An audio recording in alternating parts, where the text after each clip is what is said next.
하박국 1장. 선지자 하박국이 묵시로 받은 경고라. 여호와여, 내가 부르짖어도 주께서 듣지 아니하시니 어느 때까지리이까. 내가 강포로 말미암아 외쳐도 주께서 구원하지 아니하시나이다. 어찌하여 내게 죄악을 보게 하시며 패역을 눈으로 보게 하시나이까. 겁탈과 공포가 내 앞에 있고 변론과 분쟁이 일어났나이다. 이러므로 율법이 해이하고 정의가 전혀 시행되지 못하오니 이는 악인이 의인을 에워쌌으므로 정의가 굽게 행하여 지민이이다. 여호와께서 이르시되 너희는 여러 나라를 보고 또 보고 놀라고 또 놀랄지어다. 너희의 생전에 내가 한 가지 일을 행할 것이라. 누가 너희에게 말할지라도 너희가 믿지 아니하리라. 보라, 내가 사납고 성급한 백성 곧 땅이 넓은 곳으로 다니며 자기의 소유가 아닌 거처들을 점령하는 갈대아 사람을 일으켰나니 그들은 두렵고 무서우며 당당함과 위엄이 자기들에게서 나오며 그들의 군마는 표범보다 빠르고 저녁 이리보다 사나우며 그들의 마병은 먼 곳에서부터 빨리 달려오는 마병이라. 마치 먹이를 움키려 하는 독수리의 나름과 같으니라. 그들은 다 강포를 행하러 오는데 앞을 향하여 나아가며 사람을 사로잡아 모으기를 모래같이 많이 할 것이요 왕들을 멸시하며 방백을 조소하며 모든 견고한 성들을 비웃고 흉벽을 쌓아 그것을 점령할 것이라. 그들은 자기들의 힘을 자기들의 신으로 삼는 자들이라.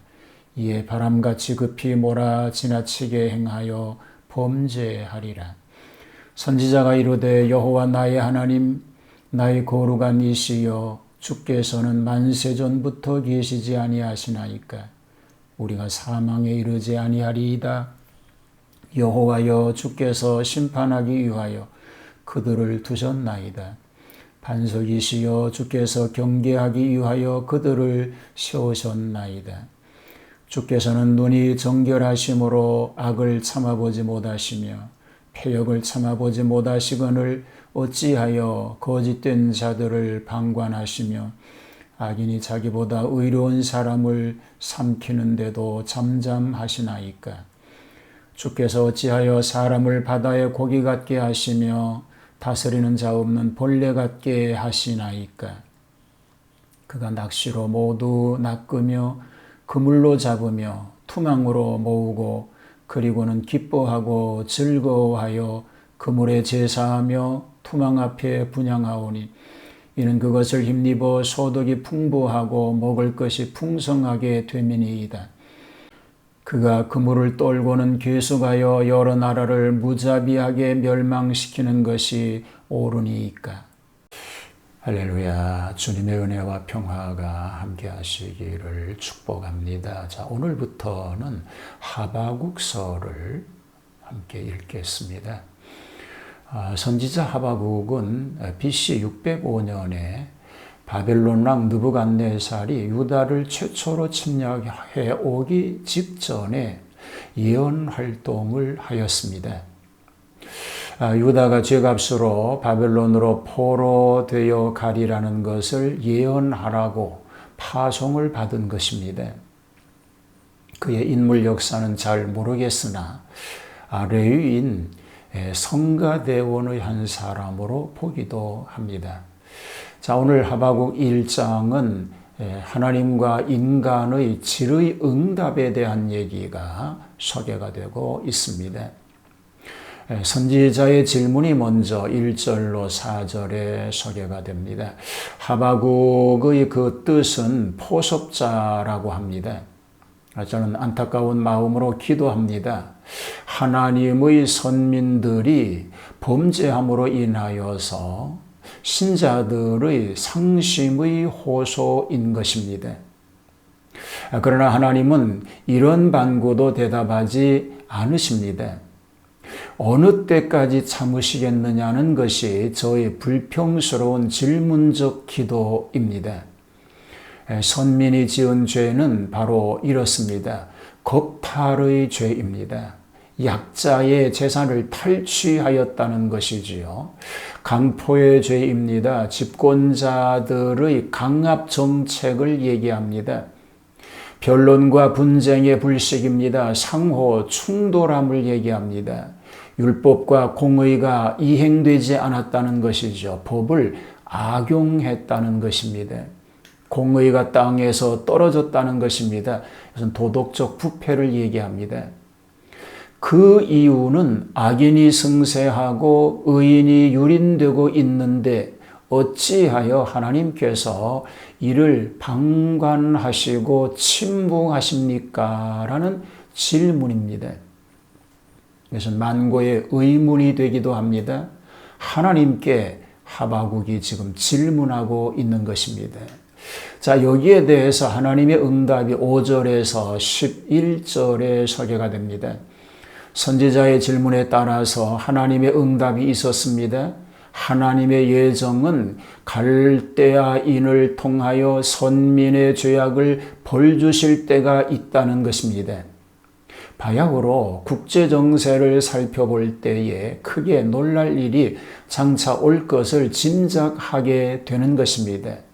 자, 6절에서 8절은 그 군대의 신속하고 강력함을 말하고 있는데 대지를 횡행하면서 다른 나라를 침략하는 강한 적입니다. 이들은 나홀의 후손으로 셈족입니다. 규율이 엄격하고 조직이 완비하여 이르는 곳마다 적이 없다는 것입니다. 군대의 신속함이니 땅의 표범 같고 공중의 독수리같이 입체전에 능하다고 말하고 있습니다. 자, 9절에서 11절에 있어서는 침략의 행위를 열거하였습니다. 그들은 전제는 있으나 후퇴가 없다는 것입니다. 각국의 포로된 백성들이 바다의 모래와 같이 많았습니다. 눈앞에 요랑이 없고 이르는 곳마다 금성 철벽이 무색할 정도라고 말하고 있습니다. 그는 자기 힘을 하나님처럼 믿고 태풍같이 휩쓸고 지나가나 그의 남긴 자치는 한마디로 범죄한 것뿐이라고 말합니다. 자, 이 일이 장차 선민의 죄를 징치하기 위하여 예루살렘에 내공할 것이라고 얘기합니다. 선지자의 새로운 의문이 13절로 17절에 소개가 되고 있습니다.